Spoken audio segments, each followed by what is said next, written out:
then we said that we would use Regina. For a nice version of Psoas. So on how to, because she's got an actual active issue, what might we do with her? So we want to do a pre-assessment. So she got up, she's better now than she was. And by the way, Regina, come sit on the table. You guys, you gotta look at these feet. Oh, they're terrible. What's wrong with her feet? She's got an extraordinarily high arch. Oh, okay.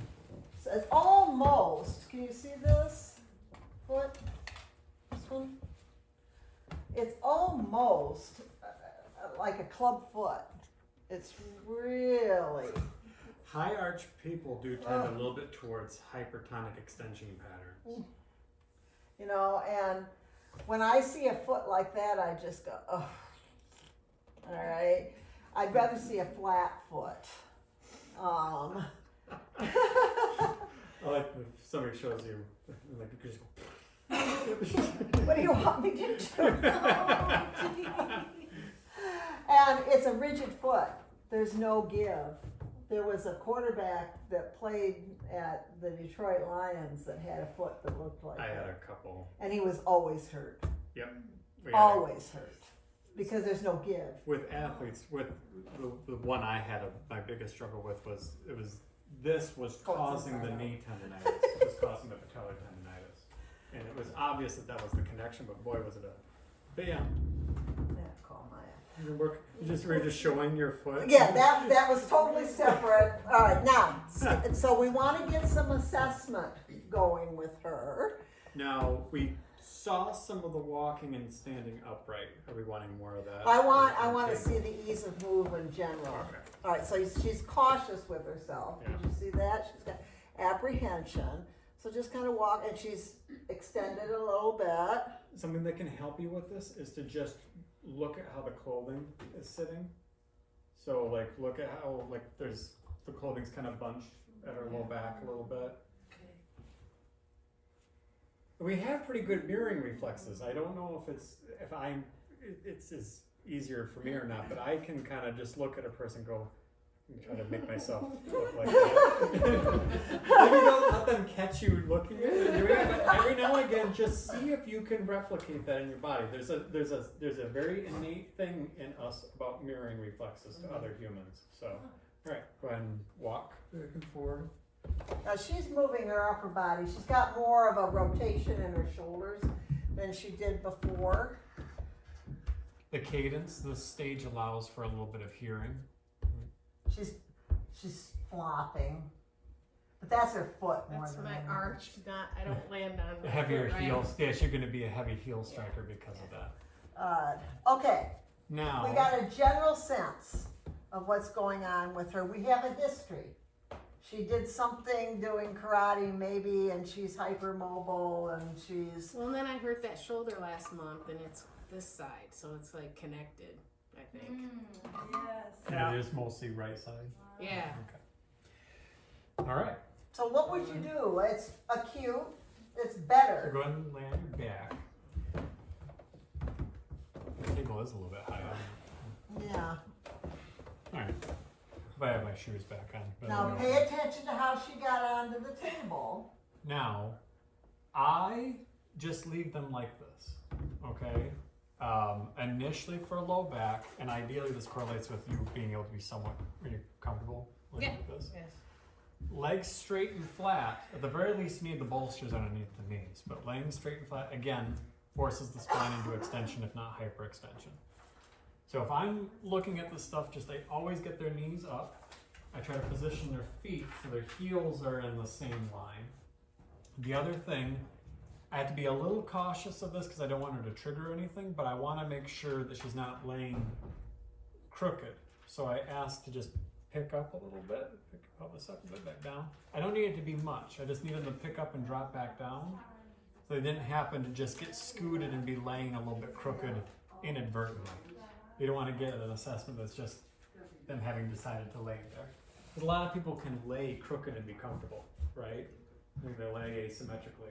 I want them to pick their pelvis up a little bit, set it down, and I check knees, Heels are more or less in line. Now I can start doing some observational assessment. One can be just looking at how everything's lined up. I don't see anything too crazy jumping out at me. I keep targeting that, yes, it's the right side that's more the issue.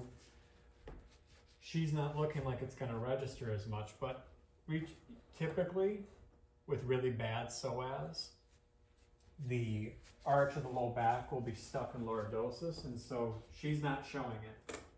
Where even laying like this, If I put my legs down, it'd probably come up. yep, now I can get underneath. So usually a positive test for this would be I could do this even with her knees flexed. That it would still be, and it's there, but she's flattened out more. Other things that I can check for just general assessment here is I can bring the legs down, and this is going to be a little bit of me of just asking.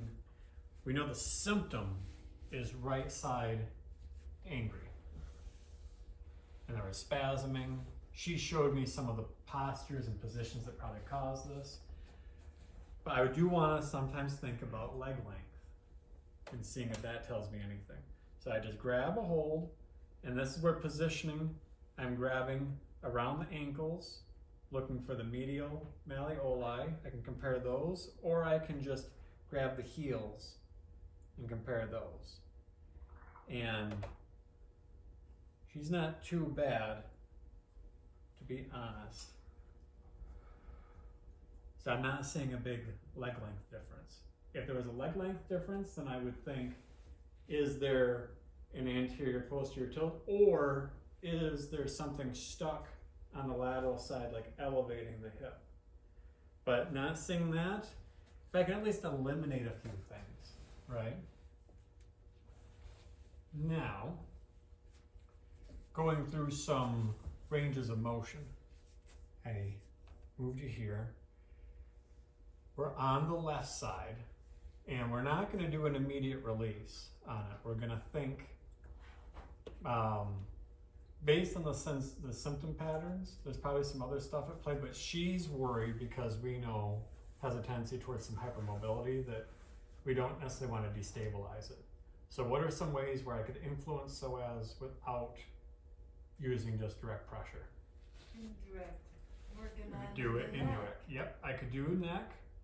Or we can do take things that are, in this case, psoas, the pelvis, the lumbar spine, usually are happiest when you take the pelvis into a posterior tilt and you're flexing the lumbar spine.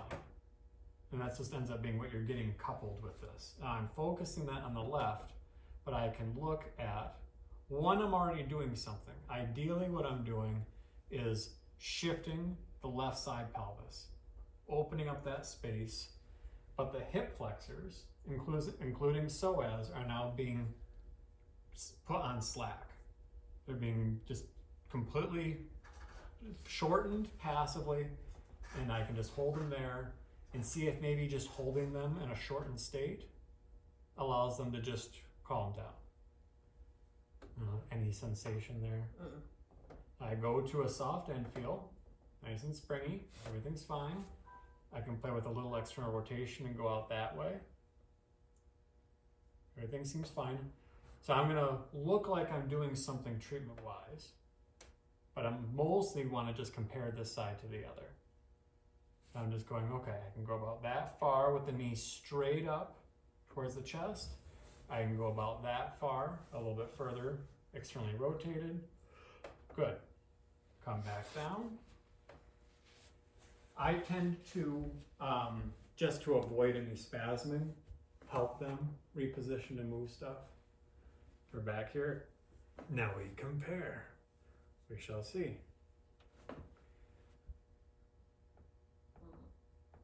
Now that's where I'm starting to feel some bind. It's less, right? Now how are you? Fine, I feel like it's tight or something. Yeah. But usually this, because we're putting psoas on slack, we're just tipping the pelvis and shifting everything where I'm just shortening and shortening and shortening it. and hoping that by holding it in that shortened state that it just, the conversation I'm trying to say to it is you don't have to be trying to protect anymore. An external force is holding the body. You're being made as comfy as possible. Please calm down. That's what I'm trying to say to Psoas. But I can just hold here, a little external rotation. How's that compare? Still just feels. I watch a lot of eyeballs. I'm gonna seem like she's focused but not alarmed. If that makes sense. But now already getting a little bit more. But this isn't like an aggressive stretch, is it? This isn't me going to end range and then just cranking through it. I'm kind of going to bind, holding, maybe a little rhythmic oscillation, coming back out. It's following positions of ease. Ultimately, that's all this is. I'm finding 2 positions of ease and holding it there. What this I do not usually want is a recreation of symptoms in this. I don't want, like with the targeted, like finding the tender point or trigger point. I don't want this. I want this all to feel super comfortable, like very little is actually happening. Maybe there's some secondary stretching or lengthening, but it shouldn't be recreating the symptom. It should be taking the symptom away. And now this side, I'm just gonna play with a little bit more. I'm feeling a bit more bind that way. I'm gonna go that way. Everything all right? Mm-hmm. From the SI joint perspective, I tend to assume it's the most unhappy when the pelvis is anterior and externally rotated. So by doing this, I'm taking it posterior and internally rotating and just holding it. The positioning's not too bad. You just get your forearm tucked right up there in the knee. A lower table sometimes makes this a touch easier. I've gone so far as climbing up on the table and doing that. I'm gonna come back. So This this is- is just to help relax the psoas. Yeah, but it's just passive. And what you will get with this too, because we're not gonna have a ton of time today to focus on pelvic girdle distortion. There's another workshop on that. But if you do this on both sides, you took both sides of the pelvis, took them posterior, even if we're not trying to do a full reset, what we have done is created some gap in space for the SI joint and the lumbar vertebrae. So you just do both sides and spend a little longer on the affected side, the side that feels like it has more bind. Now I can get to these ranges. It's not, there's still a little bit of a hiccup there.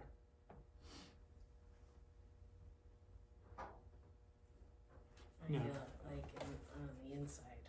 Oh, okay, maybe the distal attachment. I don't know, like on the groin. Sometimes it can be a pinch, it's not too Yeah. pinchy, is it? No. Okay. Now I could couple one thing with this. So maybe I could have her fire sternocleidomastoid and do a little bit of a, so I just have her lift her head up, hold there, let go, and push your head back down into the pillow a little bit. And slowly let go, lift up, let go, push down into the pillow. So I'm doing a contract, relax, antagonist, contract to sternocleidomastoid. But it's affecting Let go. psoas. And relax. And then we could just see something that in like that non-specific could maybe already do something. And we don't always have access to this, but one of the best tactics I know when she's worked on things, Sandy, my mother, has been to do a little bit and have a person get up and see how much it's changed. Yeah, roll over on your side though. With Roll on the psoas, side. you don't want somebody sitting right straight Yeah, up yeah. because it contracts it. Sometimes sit and settle.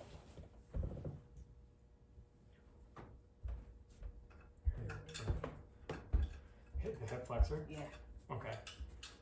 Now is that similar or is that new? No, it's new. Okay. Wasn't there. So now we found a thing. Now maybe because of shortening that, so go and pop back down. So she's got more upper body movement. Yeah, I see.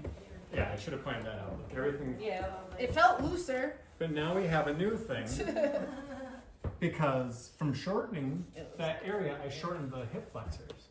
And the hip flexors themselves, these hip flexors, not psoas, probably don't need to be any shorter. Now this is an area of the body that in general, along with glutes and the deep lateral hip rotators, I just always say don't skimp on. People get weird about working on this part. And most of the people here that have been around me, I think I've done a good job of like confirming don't skimp on this. What I'm finding is the anterior superior iliac spine. Essentially right there is where rectus femoris and sartorius attach. Okay, they're both hip flexors, so they both flex the hip. But down at the knee, rectus femoris is a knee extensor, sartorius is a knee flexor. So they work together up here, they're antagonists down here. An important place where things get confused. Just lateral to that is tensor fasciolata. And I think about this as kind of a three-prong anterior thing. That rectus femoris comes right down the middle of the femur.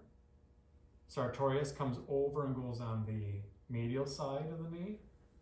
And then the tensor fasciolata, along with IT band, go over on the lateral side. So it's just this cool little three-footed creature, but they all meet essentially right here at the ASIS.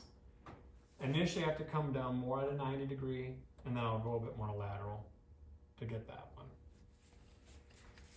The positioning with your forearm is, I think, the thing that needs to be practiced the most. And you'll see it better on that side, but this is the side that needs more attention anyway. I just find where I need to be. Forearm is aimed this way, my elbow is towards the pelvis, so you can feel where I am. And I just come down, pressure, and then I have options. I can play with passive movements and just create some friction under my forearm, where I just push on the side of the leg and play with rotation. I'm just nudging the femur. I could even, distal to the knee, but I'm just pinning the hip flexors and rolling the hip into internal rotation. And then when I let go, it's coming back to external rotation. That's the passive version. I could also ask for her to do that. Internal rotation, external rotation. That's just creating friction under what I'm pushing on. If I wanted to do muscle energy techniques, then I need to do, all right, flatten your knee. That kicks on rectus femoris. Let go. Okay, push your heel down, flex your knee just a little bit. That would be sartorius. Let go. If I externally rotate a little bit, and now bend your knee. That's really isolating sartorius. Let go. I could say, try to kick your glutes on, squeeze your glute. That's bringing the antagonist involved. After getting my suboccipitals working, now I'm the loopy one. I'm over here going, blood, I'm not saying that. They would be totally lost. Reciprocal inhibition. Reciprocal inhibition by just having the antagonist. But you see how you can just kind of soup that all together. Tensor fasciolata, I do more of the rotation stuff. So work there, just to speed this along. And here's one. There's a little bit more external rotation over here. That'd be on the other side. These muscles, tensor fasciolata, gluteus medius, gluteus minimus, are internal hip rotators.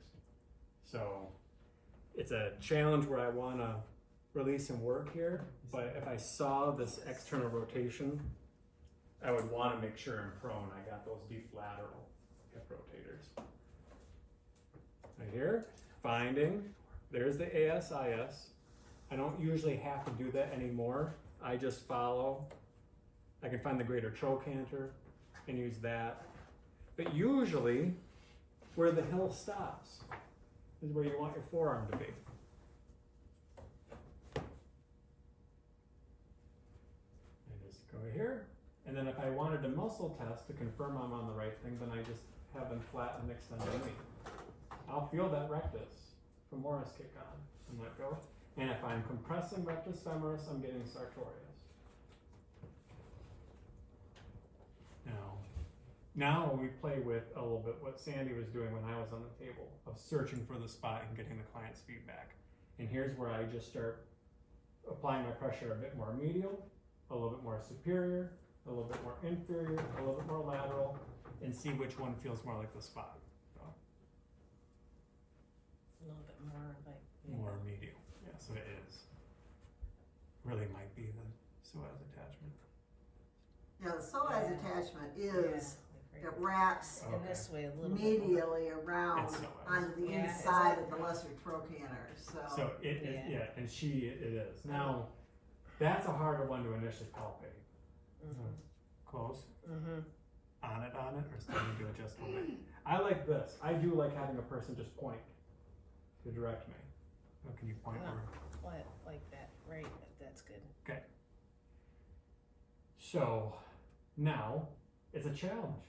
What could I use to fire Psoas instead of actually just firing Psoas? sternocleidos. So, Yeah. Yep, go on. And this works good with the look at it. So pick your head up and look right where I'm pushing. Turn to the left and back down. Yep, turn to the right. No, you can turn to the right. Okay. That's more balanced. Easier to coach a person. Then back down. Oh wow, I feel that all the way up into my back. So that's distal psoas attachment. We'll point that out. But the pointing landmark's the lesser trochanter. Very groiny. That's the challenge. And Very groiny, I You like that. you have to be you have to be confident. The thing is, it feels safer to use. This is one of the few cases where if I'm closer to using an elbow than ever, it's this. Because I feel like it feels less invasive than fingertip pressure. But I have to be cautious because I can't feel pressure as easily with the bony prominence of my olecranon than I can with fingers. So you have to be a bit careful with graduating your pressure and getting their feedback. Because that femoral triangle in You're there you're Okay. on the is end of similar to the psoas. anterior Yeah. triangle If I here hold it and that. Before. There's Yeah. all Felt kinds that of stuff before, rolling to through feel it. there. Yeah. Like, No, I haven't. That's a That was unique one weird, where it came radiated out. right into my back. Yeah. So we'll do one more.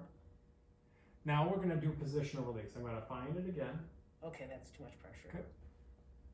Now we don't want to agitate it. Yeah, it's alright. Okay. Start here.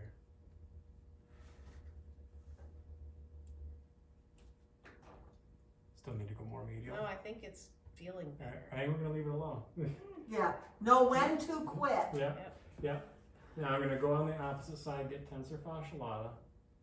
See, you'll see there's a lot of finding an approximate area and then kind of just shifting around back and forth.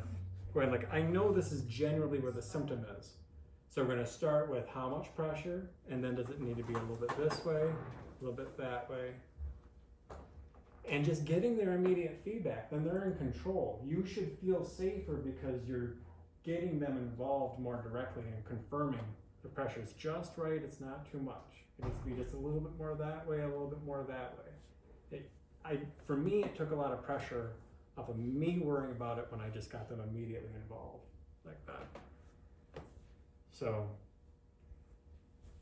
that's part of Psoas. But even if it's not that, then all this other stuff can be a factor, like tensor fasciolata, for example. So this one, I'm going to rotate in, rotate out.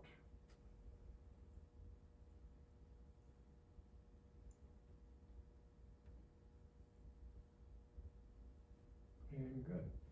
A big thing that I look at for this stuff too is how scared or vigilant is their movement. Does it look smooth or not?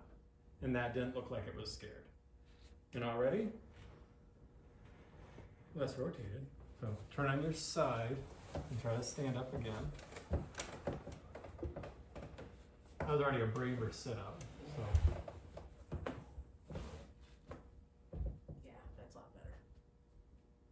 And we didn't That's do cool. a direct psoas release. So if you want a really safe one, this goes out to Mary, Yeah, a little bit I more like that. specifically, is just and I'm gonna say this as a bit of a I don't want you to get too lazy with not understanding the nuance of this stuff, but in general, I see so many human beings get stuck in kind of this tendency towards an anterior tilt. And it can get frustrating to know with the assessment of it, like just how crooked they are. And it's like, well, one process I remember learning related to like osteopathic concepts was, especially with the strain counter strain, which is part of the positional release thing, but strain counter strain tends to be actually what I did, where it's just positioning the body into a position of ease and holding it there. Positional release is a bit more, you apply pressure and then move stuff while you put pressure. But the two terms get used interchangeably, sadly. So I'm sorry that that's confusing. Strain, counter strain versus positional release, people will use it interchangeably. But if you just on both sides of the body, take that pelvis and bring it in posteriorly, there's a lot of secondary implications. When I applied pressure and was taking your knee more that way, that's drawing the pelvis away from the sacrum. So I'm bringing the pelvis posterior and then internally rotating it. And for worst case scenario, I'm creating some gap and breathing room for the SI joint. And just do that on both sides and see what happens. And then you can start getting more specific from there. Now, for the actual psoas release, the model is here, and I'll have you guys palpate on me. I'll lay down and you can all just come up and take turns and find the bony landmarks on each other, but I can isolate this pretty good for you to just actually feel it, and you're not gonna hurt me or destabilize me. The tactic that I wanna show you to start with, because it's a big muscle, right? Covers a lot of space, is if you start with finding, again, the ASIS, and just come over top of it. There's two ways I see people go wrong with this. They curl their fingers in and try to kind of pinch the inside of the ilium. They're getting iliacus then. And sometimes that does work because iliacus and psoas come together. This is what she felt. This is where I was. Is where psoas and iliacus attach on the lesser trochanter. But if I have to make sure I go over the edge and I don't curl my fingers in. I'll feel like my fingers are always, or this part of my hand, the palmar side of my hand is touching the iliac spine, but I go on an angle. So I'll find it, find this, come in, and then going, if I can visualize the spine with x-ray vision, I'm touching here, I can feel the iliac crest, and I'm going on a 45-degree angle towards the spine. And then I muscle test every single time. Once I'm there, I start with the person with their knees up, then they just have to push this knee up toward me, and if you don't feel that jump up into your hand, you're not on it.